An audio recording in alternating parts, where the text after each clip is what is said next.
This has been an interesting morning. I don't know that I'm quite together yet. At the early service, the city decided to pick up all the garbage out here, which was a little bit of a distraction, I might say. And when the first service ended, they were very quick to, our people were very quick to straighten things out and move the chairs off the labyrinth, the pavilion area. But somebody moved my iPad with my sermon notes. Well, you have two choices at that moment. Wing it or look. Guillermo made sure he ran out when I thought of my last place to look, and there it was. Oh, you got it?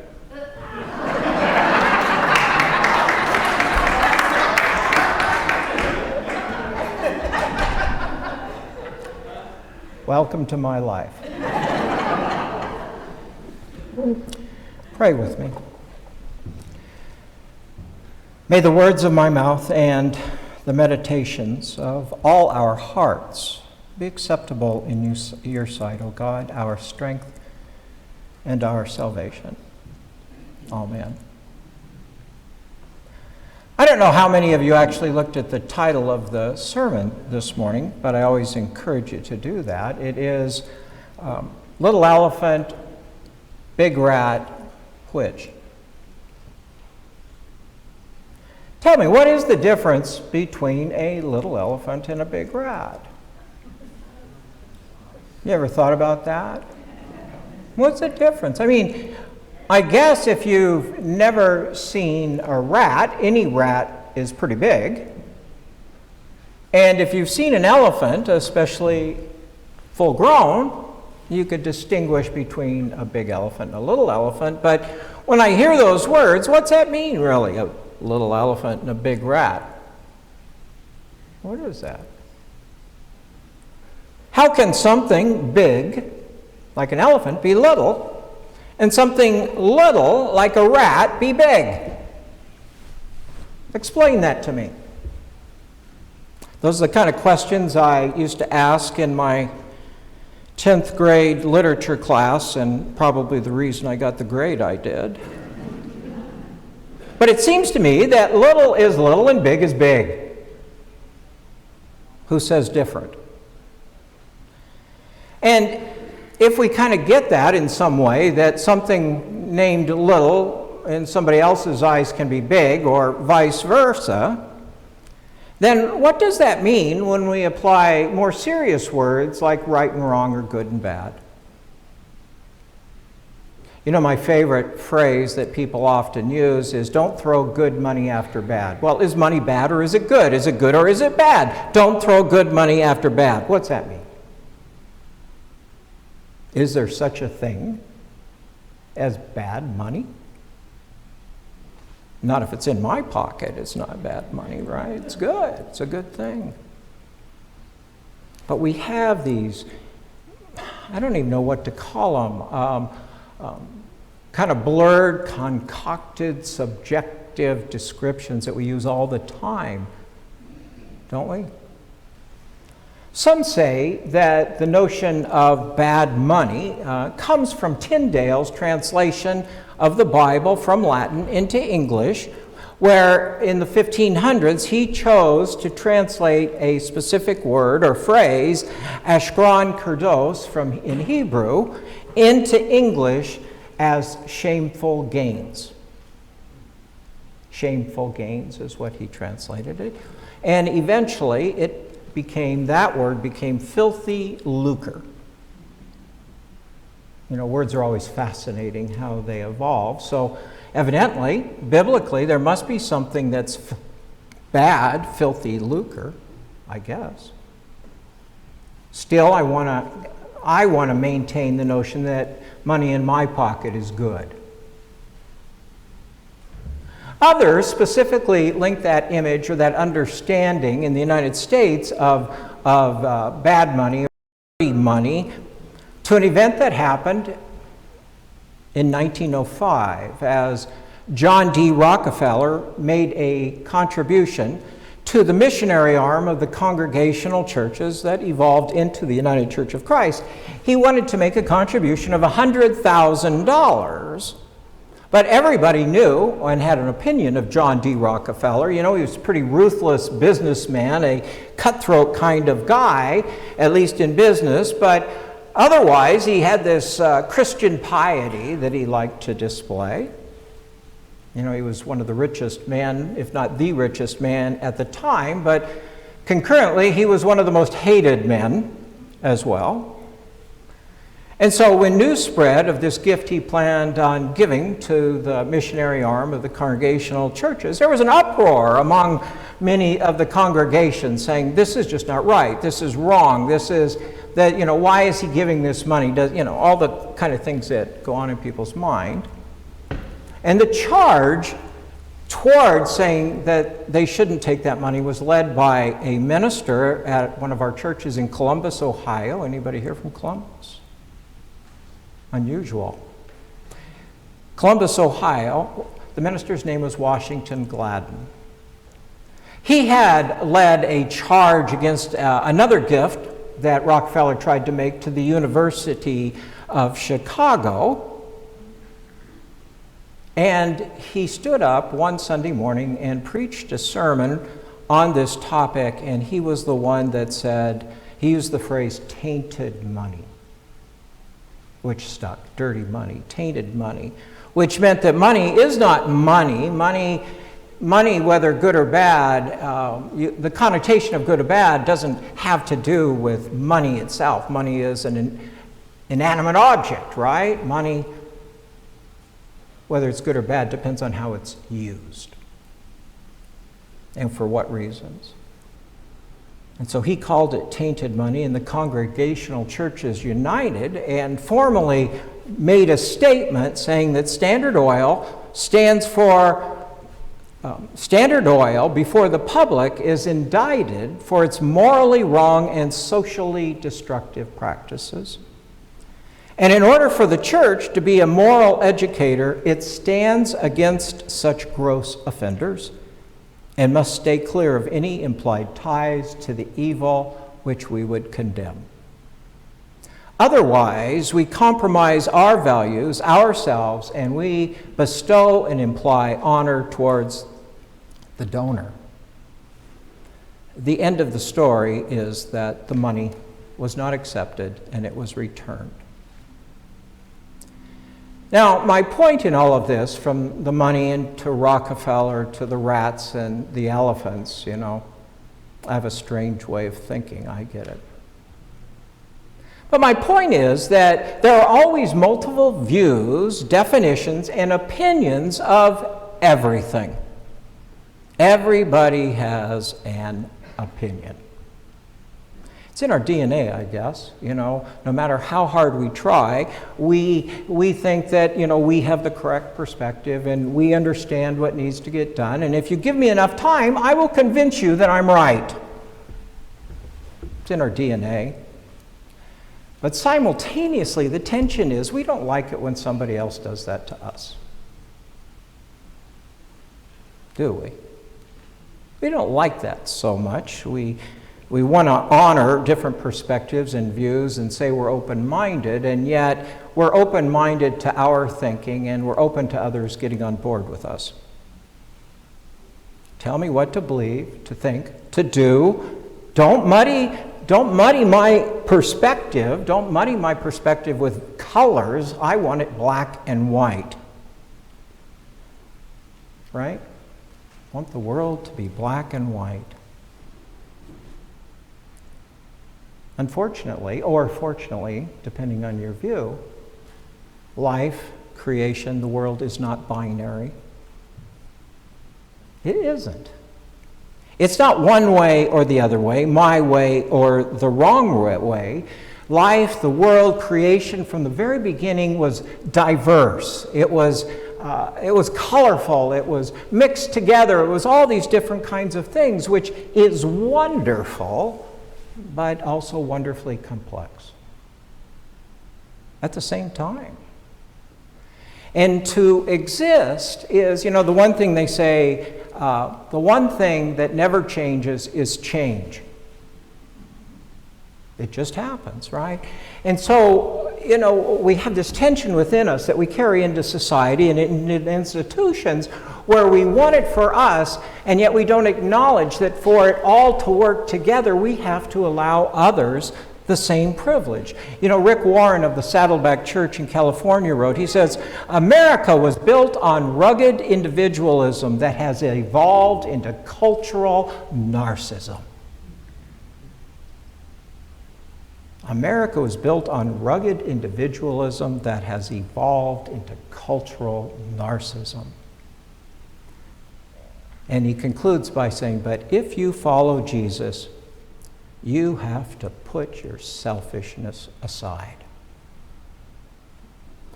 I've always found it interesting and understand that I'm a product of liberal arts education in the United States, but higher education, public education was, public education grew out of our congregational churches because they believed you couldn't have a democracy if people couldn't read and write. Everybody. And then higher education grew out of those same beliefs, not so people could get a better job, but they become better citizens. West Point, when West Point started, it was not a place to learn better military strategy. It was a place for gentlemen to be made. Do you know that? Education was to make better people, not to get more money, good or bad.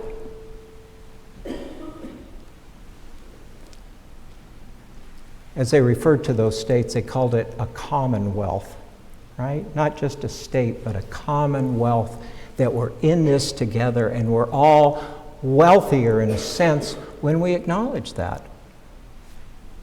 But it seems to me that whether intentionally or just by accident, you take one road, it just keeps you going that direction. We've veered away from that understanding. Everything has a dollar sign attached to it.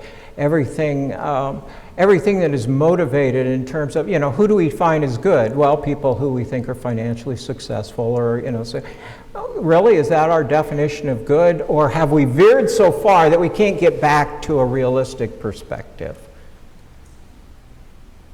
When a plumber comes to my house, I think he's the greatest person in the world, right? You've heard that joke, haven't you, where a plumber comes, I'm off track, but that's okay. Where a plumber comes to someone's house and hands them the bill when it's all done, and it's like $500. And the guy with the house says to the plumber, man, oh man, that's really a lot of money. I don't make that kind of money, and I'm an attorney. To which the plumber replied, I didn't make that kind of money when I was an attorney either.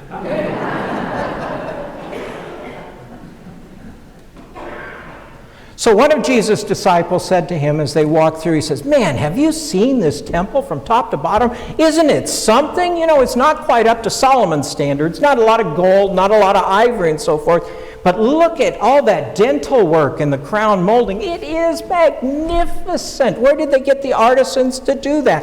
And the stones, look at the bottom and the foundation. Some of them are small, 2 to 5 tons, but that one sucker is 500 tons. There is nothing like that anywhere. Wouldn't you agree, Jesus? Jesus says to him, yes, but it won't last. It won't last. It's going to crumble like most humanly contrived things that are built and based upon power and position and status. Remember, goodness is in the eyes of the beholder. Everybody knows that. These things that we create, that we name good and beautiful, they come out of our minds from past experience and personal exposures.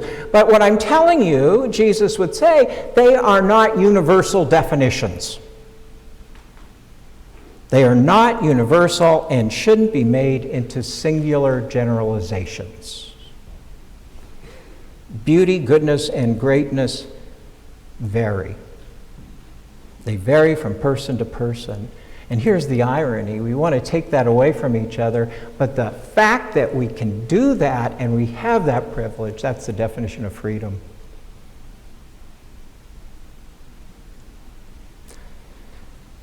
Otherwise, if we didn't do that, otherwise it would be like saying blueberry mint, pecan, honeydew, chocolate ice cream is the definition of good ice cream. Take that, Rocky Road. Right? And there's only one kind of ice cream. But identifying a particular ice cream is only the first step, because ice cream itself, if you say, I'm going for ice cream, what, you don't think the same thing I do, right? You don't think that. You're not going to have that honeydew garbage that I was talking about here. You're just going to get what you like, right?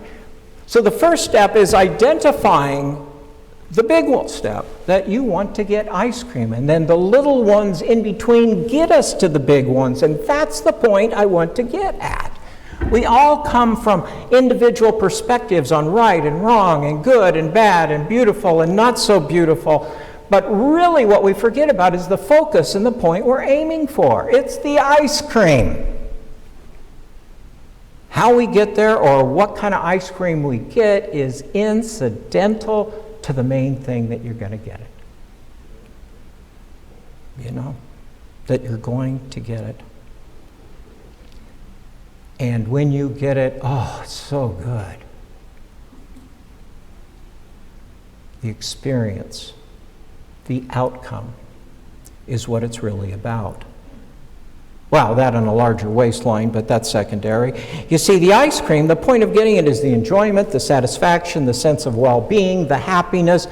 That's what you're really after. The other things are merely steps to get there. We forget that, and we let those steps come between us.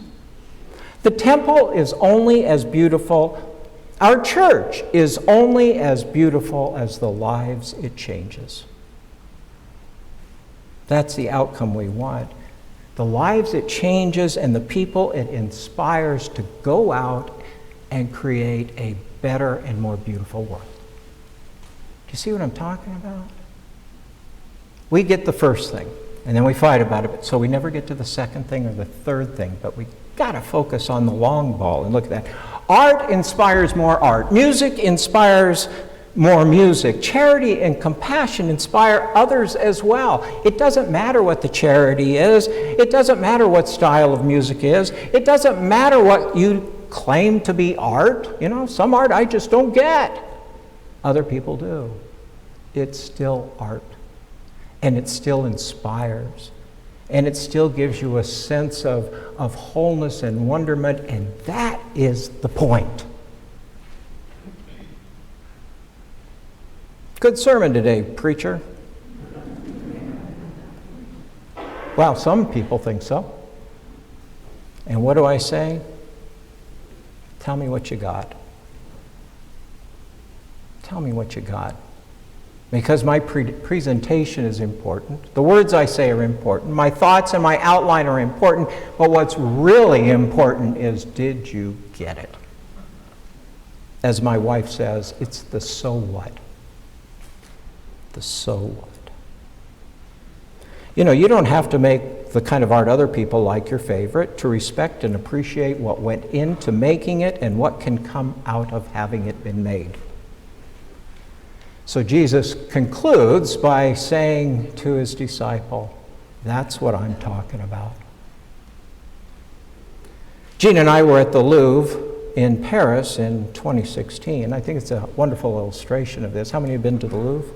I'm sure many of you have been to the Louvre. It's a lot of little museums under one roof, right? You have,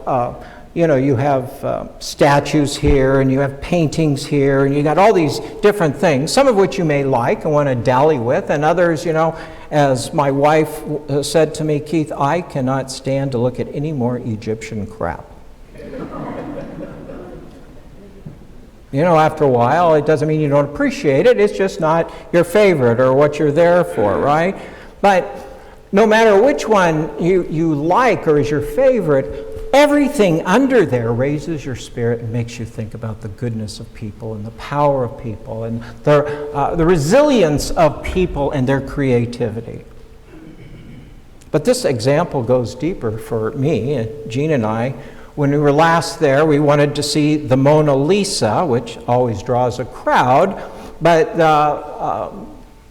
the scene in front of the Mona Lisa, it's kind of roped off, and people are pushing and shoving, and they got those selfie sticks they're cramming into your neck, and I knew they had a designated area for people with disabilities. I couldn't raise my cane any higher or hit people in the back with it, anymore to let them know or something. I don't know. I couldn't get through. Other people evidently wanted to see it worse. However, the docent saw what was occurring. She saw what was occurring, and she not only made a space for myself and for Jean to pass through. When we got to the front, where the disabled people were supposed to be able to stand without threat of life and limb, she raised the ropes and let us go under. Which meant that we got as close to the Mona Lisa as her last date. People were shocked, people were upset, people were angry. But it could have been a better experience for everybody, because everybody was there for the same reason and wanted to accomplish the same thing. Had people just quit jockeying around for the best seat and simply been gracious and shared the object of their quest with others. Everybody was after the same thing, right? And when I think back, the docent could have said, okay, exhibit closed for now. If people can't manage and treat each other decently, everybody's going to lose.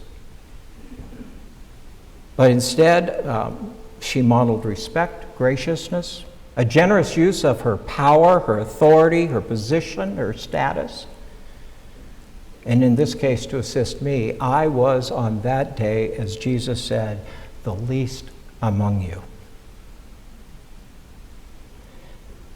And I appreciated seeing the Mona Lisa, but her act in that situation was, for me, the good of the day, the beauty of the moment. And I'm pretty sure that out of the corner of my eye, I saw Mona not only smile, but wink.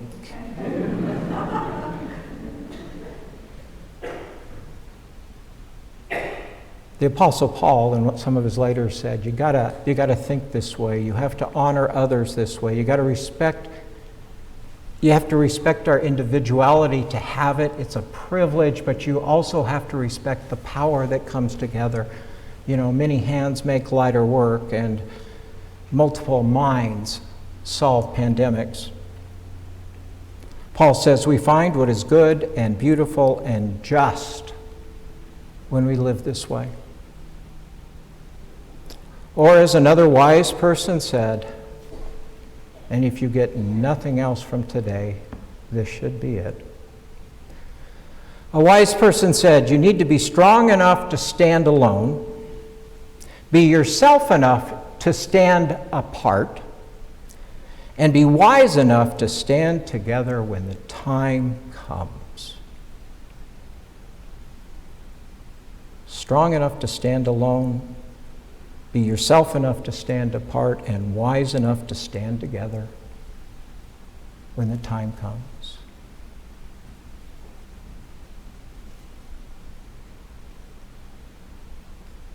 Amen.